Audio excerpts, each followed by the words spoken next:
안녕하세요. 여러분과 함께 기록하며 삶을 창작하는 도루미입니다. 오랜만에 노션 콘텐츠로 돌아왔습니다. 제가 최근에 돈 관리에 관심이 생겨서 가계부 만드는 영상도 함께 나눴죠.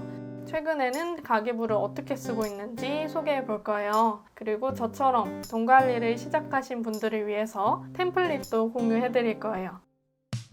자, 이게 바로 제가 사용하고 있는 노션인데요. 제가 만든 이 노션 템플릿은 다른 영상에서 소개해 드렸으니까 위 카드에 남겨드릴게요. 참고해 주시고요.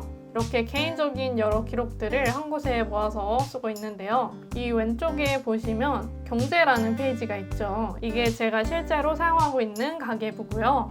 그 아래에 내용을 가상으로 적어서 여러분과 함께 공유할 템플릿을 만들어 놨어요. 한번 들어가 봅시다. 그러면 이렇게 도루미의 노션 가계부가 모습을 드러냅니다. 본격적으로 시작하기 전에 가계부를 쓰는 이유에 대해서 잠깐 짚고 넘어가고 싶습니다. 가계부를 쓰는 이유는 물론 사람마다 다를 수 있겠지만 저는 돈을 무조건 쓰지 않기 위해서가 아니라 나에게 중요한 가치에 돈이 흘러가고 있는지 알기 위해서 쓴다고 생각해요. 우리가 사는 자본주의 사회에서는 돈이 곧 힘이죠. 나의 가치를 실현하거나 내가 중요하게 여기는 가치가 있는 곳으로 그 힘이 잘 흘러가고 있는지를 알기 위해서 이 가계부라는 도구를 사용하는 거죠. 그리고 저는 블랙저널이라는 다이어리와 디지털 노션을 병행하면서 기록하고 있는데요. 병행해서 어떻게 사용하고 있는지는 조금 이따가 알려드릴 거고요. 우선은 이 노션 가계부부터 소개해 드릴게요. 맨 위에 아이콘을 넣어놨고요. 제목은 여러분 마음대로 변경하시면 되겠습니다. 그 아래에는 제가 템플릿을 만들 때 사용한 아이콘 사이트를 넣어놨어요. 필요하신 분들은 들어가서 사용하시고 필요 없으시면 지우셔도 됩니다. 그리고 그 아래에는 재무 목표를 넣을 수 있는 칸을 간단하게 넣어봤습니다. 예를 들어서 2022년 2월까지 노트북을 구입하기 위해서 130만 원을 모을 것이다. 이런 식으로 넣으면 됩니다. 이 목표는 사람마다 다르니까 여러분 마음대로 넣으시면 되겠죠. 나만 보는 공간이니까 정말 아무거나 마음대로 넣으세요. 이 아래에 있는 결산과 저축 비율은 이따가 설명해 드릴게요. 그 아래를 보시면 수입표가 나옵니다. 말 그대로 내가 한 달 동안 번 돈을 쓰는 공간이에요. 맨 위에 은행이 표시된 부분은 고정 수입을 뜻합니다. 월급이나 유튜브 수익 같은 경우죠. 그리고 한 칸을 띄고 그 아래에는 변동 수입을 적을 수 있게 해놨어요. 단기 아르바이트나 중고책이나 중고 물품 판매, 받은 용돈, 그리고 앱을 활용해서 번 돈, 그리고 그 이외의 항목이 들어가는 기타로 나눴습니다. 그래서 각 월마다 해당하는 금액을 적으시면 맨 아래에 한 달 합계가 나오게 설정해놨어요. 그 달에 내가 얼마를 벌었는지 한눈에 파악할 수 있겠죠. 근데 여기서 이 카테고리는 사람마다 정말 다양해질 수 있습니다. 여러분, 가계부를 쓰는 법칙은 존재하지 않습니다. 그냥 나에게 맞게 쓰시면 되는 거예요. 개개인의 상황에 맞춰서 카테고리를 나눠서 쓰시면 되겠습니다. 그 아래를 보시면 저축 현황을 볼 수 있게 저축표를 만들었어요. 이제 막 돈 관리를 시작하신 분들은 보통 적금부터 시작하시잖아요. 맨 앞에 적금이나 예금의 이름을 적고 진행 상태를 넣을 수 있게 해놨습니다. 그리고 금리랑 언제, 얼마가 어디로 들어가는지 적을 수 있어요. 그 뒤에는 각각의 월마다 칸을 만들어둬서 한 달에 저축을 얼마나 했는지 한눈에 볼 수 있습니다. 맨 뒤에는 이렇게 원금이 저절로 계산되게 수식을 만들어 놨고요.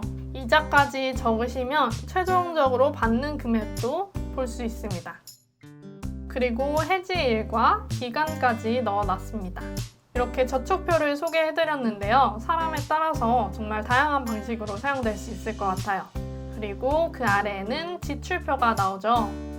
앞에서 봤던 수입표랑 마찬가지로 맨 위에는 고정 지출과 그 돈이 빠져나가는 카드를 넣었습니다. 그리고 한 칸을 띄고 그 아래에는 변동 지출을 넣을 수 있도록 만들어 놨어요. 역시 이 카테고리는 제가 임의로 넣었는데요. 데이트랑 외식, 장볼 때 식료품, 그리고 휴지나 치약 같은 생활용품 비용, 그리고 영화나 미술관을 가는 문화생활 비용, 화장품이나 옷을 살 때의 가품 비용, 약국이나 병원을 갈 때 건강 비용, 그리고 자기 개발을 위해 수업이나 책을 사면 이 자기 개발 칸에 넣고요. 전자기기를 샀을 때 비용, 그리고 누구에게 선물을 주거나 뭔가를 사줬을 때는 선물 칸을 씁니다. 그리고 여행 비용과 나머지는 기타로 나눴습니다.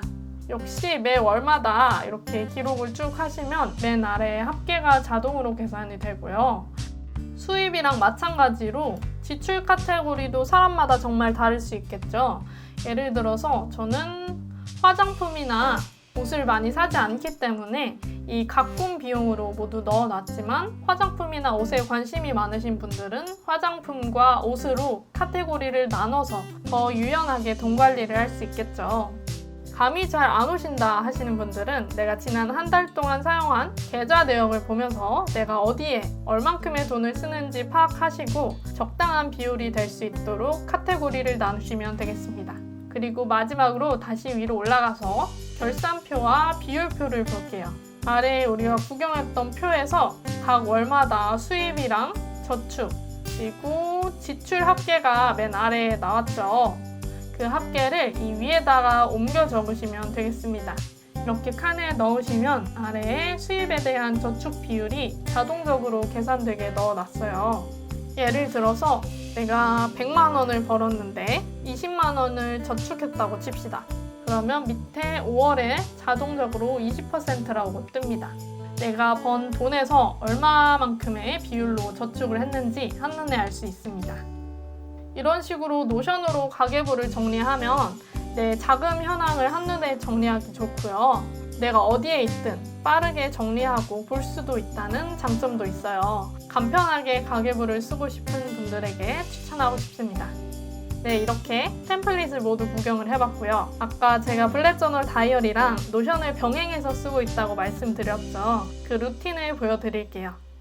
우선 한 달이 시작되기 전에 저는 한 달에 한 번씩 블랙저널을 만들면서 금전 기록이라는 페이지도 함께 제작하고 있어요. 블랙저널은 빈 노트에 내 마음대로 쓸 수 있는 다이어리라서 원하는 형식을 만들 수 있습니다. 날짜와 내용, 금액, 잔액, 메모를 넣을 수 있게 해놨고요. 맨 아래에 이달의 수입과 저축, 지출, 목표와 결산 칸을 넣었습니다. 우선 한 달이 시작할 때 내가 원하는 목표를 적습니다. 수입과 저축, 지출 목표를 적고 그에 맞출 수 있게 노력하는 거죠. 그리고 한 달 동안 저녁에 생각날 때 그날의 수입이나 저축, 지출 내역을 적는 거예요. 매일매일 적으면 좋겠지만 생각날 때 한꺼번에 몰아서 적기도 합니다. 금액 항목에는 플러스, 마이너스, 동그라미 기호로 수입, 지출, 저축을 구분하고 있고요. 잔액 칸에는 목표한 지출액에서 지금까지 사용한 금액을 빼서 표시합니다. 예를 들어서 내가 지출 목표로 30만 원을 잡았는데 방금 5만 원을 썼어요. 그러면 30만 원에서 5만 원을 뺀 25만 원을 적어 놓는 거죠. 내가 이번 달에 목표로 한 지출까지 얼마나 남았는지 한눈에 알 수 있습니다. 이렇게 한 달 동안 열심히 적어 나갑니다. 그리고 한 달이 끝나면 아래에 결산액을 적고 목표와 비교를 해봅니다. 목표를 달성했으면 칭찬을 해주고 달성하지 못했으면 반성을 해요. 그리고 다시 이렇게 노션으로 돌아와서 그달의 수입과 저축, 지출 내역을 꼼꼼하게 정리하고 성찰합니다. 그러면 한 달 루틴이 완성되는 거죠. 앞선 기록을 토대로 새로운 한 달의 목표를 세우고 반복하면 되는 거예요. 네, 오늘은 이렇게 제가 어떻게 가계부를 활용하고 있는지 나눠봤어요. 돈 관리 초보라서 아직은 서툴지만 계속 관심을 가지면서 관리를 해보려고 합니다. 혹시 도르미의 노션 가계부 템플릿이 필요하신 분들은 영상 아래 더보기란에 링크를 남겨드릴 테니까요. 노션에 복제하셔서 사용하시면 되겠습니다. 질문이나 원하는 영상 있으시면 댓글 남겨주시고요. 그럼 우리는 다음 영상에서 또 봐요. 안녕!